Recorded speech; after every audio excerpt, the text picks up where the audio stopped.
So when you talk about intent, waking up with intent, you talked a little bit about, say, Joe Dispenza and Andrew Huberman and these kind of guys, and how it's really important, listening to the information they put out and the knowledge, but it's about how you go about plugging that into your own life. What kind of 100. learnings or lessons have you used from them, or techniques that you've plugged into your own life, recently? I'd say to everyone that, and I've got a pad right here, right, as an example. When you're listening to one of these podcasts, grab yourself a pen, pad, and just write out whatever's coming up for yourself from that particular person. And then have a look at that list. There's a whole bunch of writing on there. And then say to myself, all right, what's most important for me right now? And what can I prioritize and put into, my time? I call it your T, what you tee off into, your time, energy, and effort into life. And then you say, for me personally, this is the major priority right now. I'm going to plug that in at 6 a.m. to 7 a.m. every single morning. And it could be training, listening to a podcast. Me personally, I'd rather listen to podcasts where I'm able to write stuff out, because our ability to retain something, you might think at the start of the podcast, oh, that was great. Well, Hayden said, I'm going to remember that. By the end of it, you're like, oh, what did he say again? And how did he say it? So for me, writing that out, then prioritizing that list in a sense of my time, energy, and effort when I tee off. Um, what am I going to give that? Hour of power is an example, something I do with the group.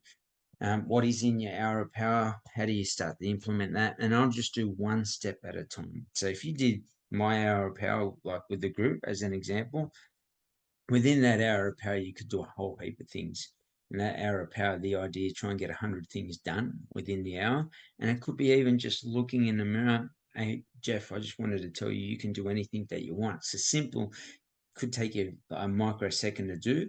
Could be making your bed, could be putting rubbish in the bin that's sitting around your home, could be, picking up something, folding your clothes, just being ultra productive. So it doesn't have to be business related. It's just about being productive and proactive and not putting something off, so that you get a skill or something that you can plug into your life, and break it down into its simplest form, because otherwise you'll see, if I said, here's what I want you to do today, Hayden, all this stuff, it's a It's a bit lot. daunting, becomes too hard to say, what's the one thing I'll do today so I'll be better tomorrow?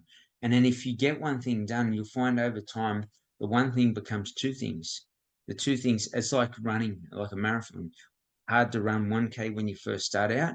Next thing you're running 2Ks, 4Ks, 10Ks, and so forth. Do the same thing with business and life. Just do one thing at a time until you master and handle the time really well. And now you have it stuck into a position where in an hour you get 100 things done.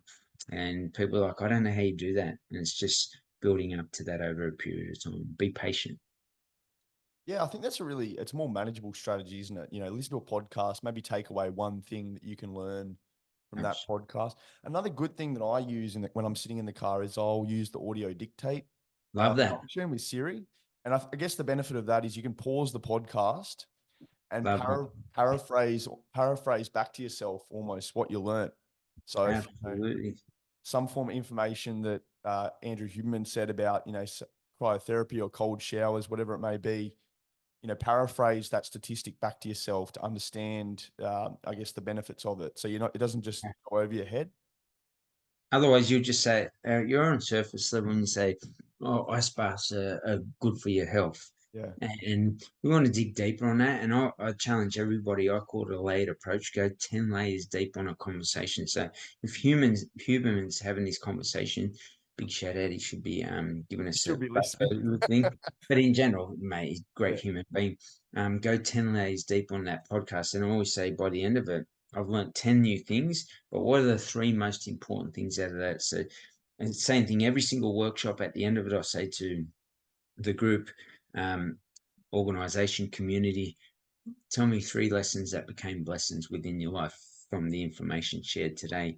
And that way I know people jump in and say, oh, I got X, I got Y, I got Z.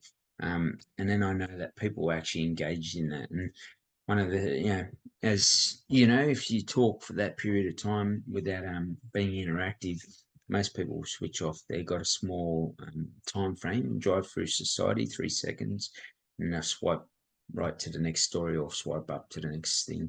Um, be patient with the stories in front of yourself and actually tune in, listen in, write out, and then act out. And you'll take a thought into an action and you create the reaction you want within your life.